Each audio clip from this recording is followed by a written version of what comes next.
So if you're struggling with something, please go easy on yourself, but remedy it. Remedy it. Go easy on yourself. The reason I say this, many people tend to lose faith simply because they think they've hit rock bottom and now there's nothing to be done. That's the end. It's not the end. Allah decides when the end is. For you, let me tell you what I wanted to say. The most powerful piece of advice for this evening, starting with myself. What do you think it is? We're believers, right? Let me tell you, your 5 daily prayers, hold on to them. Work on them. Your 5 daily prayers, work on them. Become strong on them and see the miracles that start happening in your life. Allah knows when the time is right, He will give you what you are asking for. But if He knows it's not good for you, wouldn't you want Him not to give it to you? Remember, when it comes to dua, one thing very important is for you and I to make sure that we repeat that dua again and again, for indeed repetition is what makes it more valuable in the eyes of Allah. Allah doesn't give you something sometimes because He loves the way you were when you were asking Him for the thing. And so He wants you to repeat it again and again. And He leaves you in that condition for a few years sometime. Don't say that Allah didn't hear me, He heard you. And don't say that Allah doesn't want to respond. He will respond. He has responded. He knows what's better for you. When you see the reward of the crying that you engaged in for 2 years while you were asking for something, you will tell Allah, why did you give me what I wanted? You should have just kept me in this condition. At least I was making tahajjud. A lot of people say, I'm making tahajjud because I've got a massive issue I want to ask Allah for. I haven't stopped tahajjud.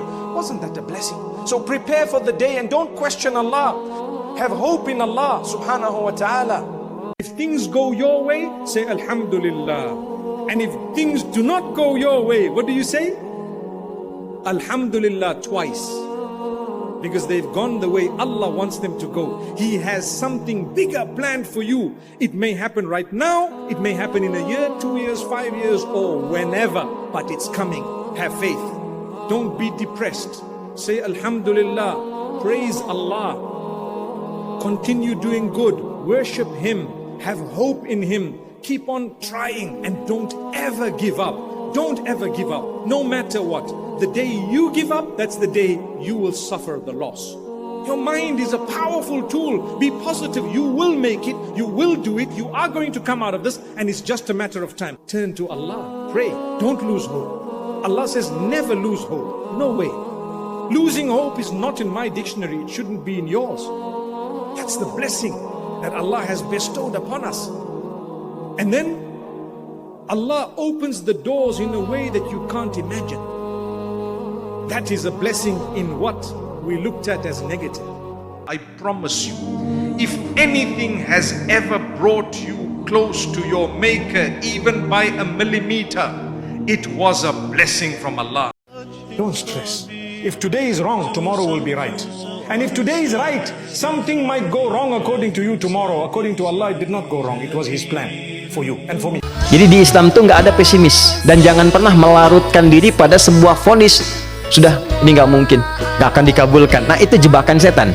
Rumus kedua, sebut nama Allah, Asmaul Husna, sesuai kebutuhan kita. Jadi nggak harus 99. Misal, ini mau menuntut ilmu, sekolah, sebut ya Allah ya Alim, pemilik ilmu. Ada persoalan rizki yang ingin kita dapatkan, ya Allah ya Razak. Ada proyek, ada kegiatan yang kira-kira tantangannya tidak mudah, ya Allah ya Al-Fattah. Tolong garis bawahi ini, orang-orang yang langsung memiliki kesadaran saat di titik paling krusial, terendah, dan kita merasa tidak punya apa-apa, lalu ada kesadaran kita punya Allah dan meminta, itu seketika nggak ada sekat, langsung dijawab seketika. Nah, karena itu biasanya di momen tertentu setiap kita itu pasti mengalami peristiwa itu, apapun bentuknya. Nah, itu kalau sudah sampai ke situ, itu kode. Jadi di Islam tuh nggak ada pesimis, ya, tidak ada pesimis, dan jangan pernah melarutkan diri pada sebuah vonis. Sudah, ini nggak mungkin, gak akan dikabulkan. Nah itu jebakan setan. Kalau kita ngerasa sendiri, kalau kita ngerasa nggak ada yang sayang sama kita, nggak ada lagi yang peduli sama kita, nggak ada lagi yang mau ada di sebelah kita pas kita lagi masa-masa sulit, pas kita lagi susah-susahnya, ketahuilah ada Allah yang tetap membersamai kita, ada Allah yang tetap menyayangi kita, dan Allah nggak pernah pergi meninggalkan kita. Ma wadda'aka rabbuka wa ma qala. Allah nggak pernah benci sama kita, Allah selalu sayang sama kita, bahkan Allah selalu menemani setiap episode hidup kita. Dan kalau kita sudah ditemani Allah, lantas apa yang perlu kita khawatirkan? Selalu punya niat dalam amal soleh. Kalau mau tidur malam nih, niat untuk sholat malam. Niat walaupun belum bangun. Karena kata Nabi SAW, man hamma bihasanatin, siapa niat untuk mengerjakan satu amal soleh walam ya'malha, dia belum sempat kerjakan, kutiba lahu hasanatun kamilah, disatukan baginya satu pahala lengkap. Jadi kita niat sholat malam, kebablasan bangunnya azan subuh, gak sempat sholat malam, dapat satu pahala sholat malam karena sudah niat sebelum tidur. Fa'in amilaha, kalau dia kerjakan, dia bangun, dia kerjakan, kutiba lahu asyru adha'afin, akan dilipat gandakan 10 kali lipat, ila sab'amiyah difin, sampai 700 kali lipat, ila adha'afin, sampai kelipatan yang banyak. Jadi niatkan, keluar rumah saya akan sedekah, ya. Sebentar kalau saya ke kantor, saya akan sholat duhur di masjid yang di sana. Kita sudah niatkan dapat satu pahala, dikerjakan sampai 700 kali lipat pahalanya. Nah, ini kesempatan berlipat gandaan pahala tersebut. Amalan apa kira-kira yang paling bagus, yang paling mulia, yang menandakan saya ini dekat sama Allah, saya juga ini aman dari siksaannya? Maknanya seperti itu. Maka Nabi SAW mengatakan, la yazalu lisanuka ratban min dzikrillah. Lisanmu selalu saja basah dengan zikrullah.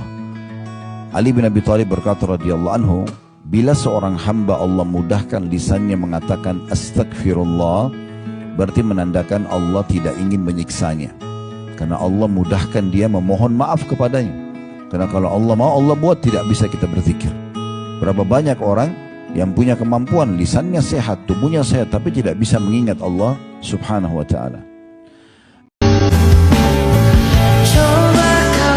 Teruskan memohon, kerana sebahagian doa boleh menembusi takdir.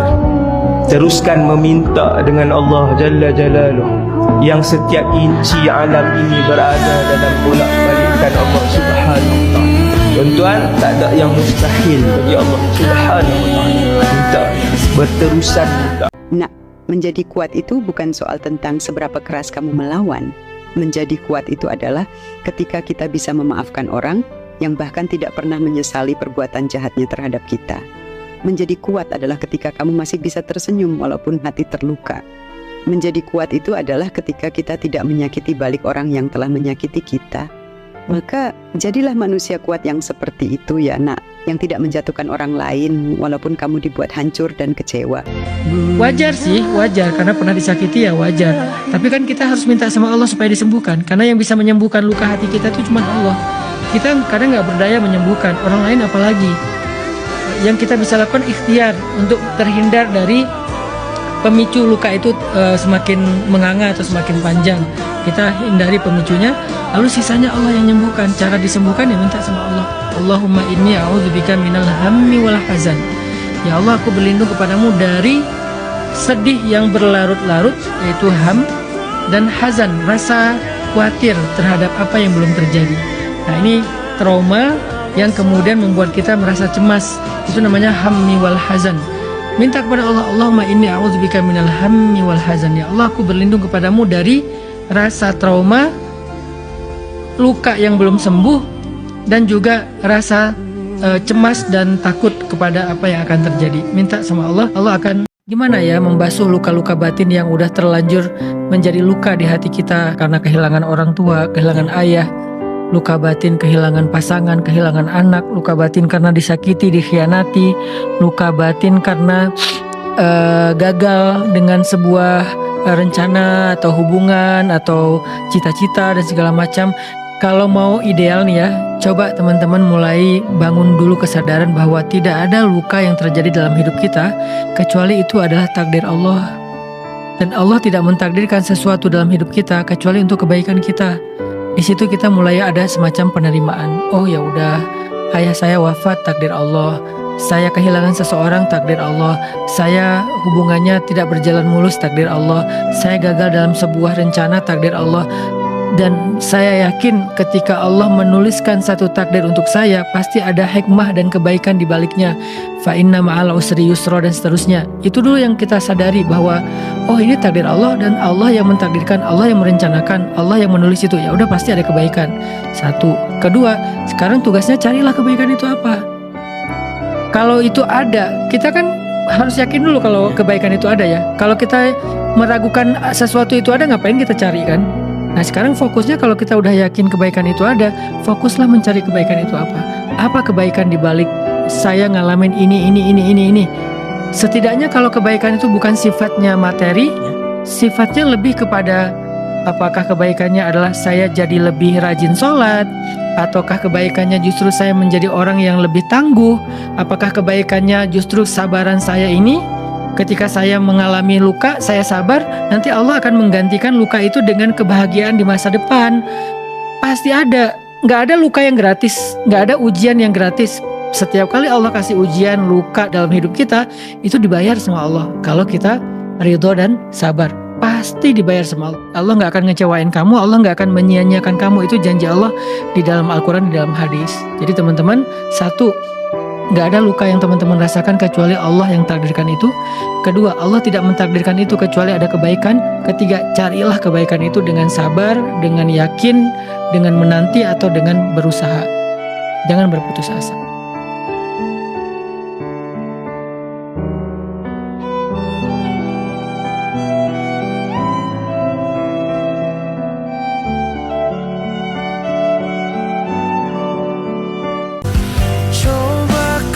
Kita tutup tahun ini dengan berbaik sangka kepada Allah bahwa tahun ini memang gak mudah, tapi tahun depan insya Allah ada kabar bahagianya.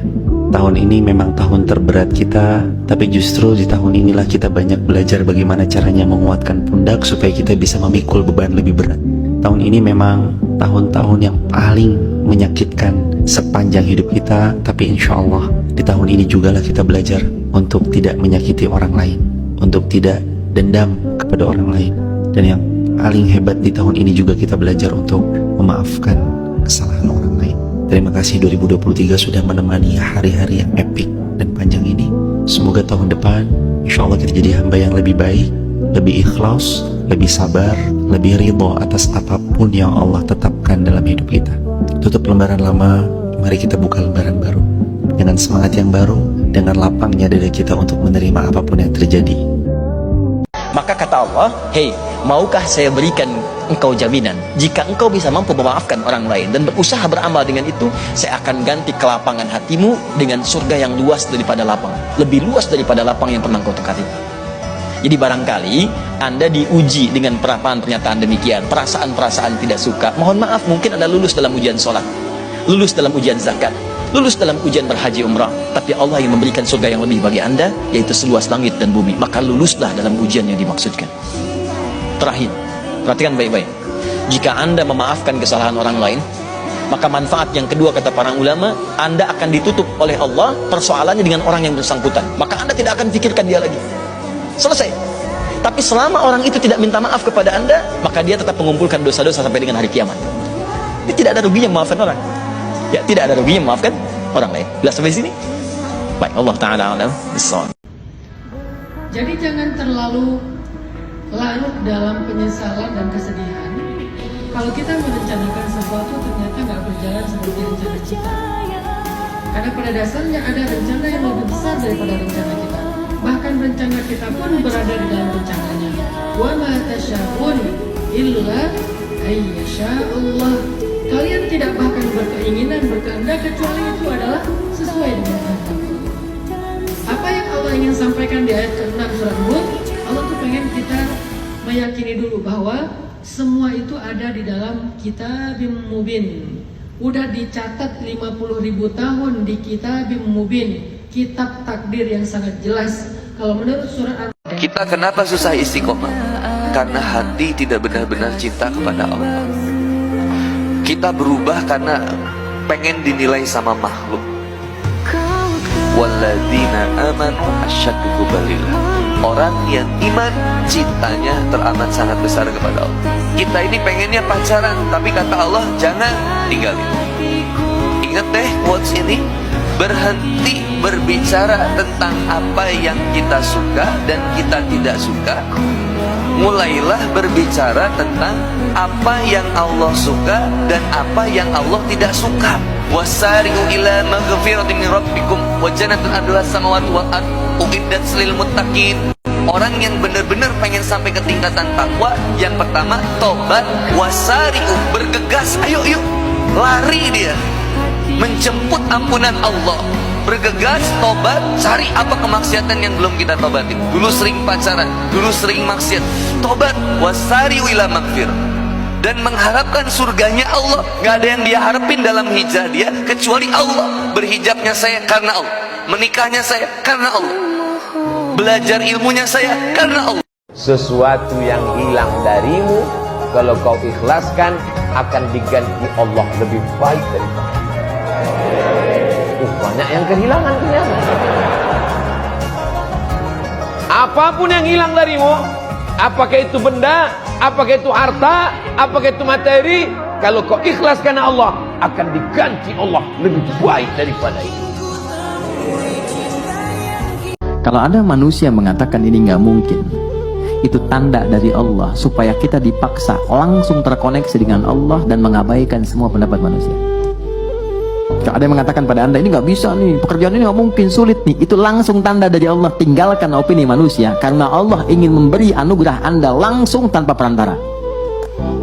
Maka lakukan sholat. Nah, di mihrab itulah Nabi Zakaria sholat minta kepada Allah, berdoa. Qala rabbi habli min ladunka dzurriyyatan thayyibah innaka sami'ud du'a. Beliau berkata, ya Allah, semua mengatakan istriku tak akan punya keturunan. Dia memvonis, mereka memvonis ini nggak mungkin, mustahil. Maka aku memohon saja kepadamu yang tidak punya batas dalam pemberian. Sifat Allah yang memberi tanpa batas disebut Wahhab. Cara memintanya hab. Makanya 99 nama itu bukan hafalan, tapi semua nama Allah terkait dengan anugerah untuk kita dalam mengentaskan masalah. Masalahnya rezeki, sebut ya Allah ya Razzaq. Masalahnya ilmu, ya Allah ya Alim. Ingin solusi, ya Allah ya Al-Fattah. Ini pengen pemberian yang tanpa batas, ya Allah ya Wahhab. If Allah chooses to teach you through pain, no doubt it's a lesson which you are never meant to forget. It might be hard to accept, but remember Allah is aware of the pain in your heart, the tears in your eyes, and the du'as on your lips. Remember that we are not alone in this. All the hardships and pains that we are faced with, no matter how much we think no one understands, Allah understands. Allah knows. So comfort your heart knowing that.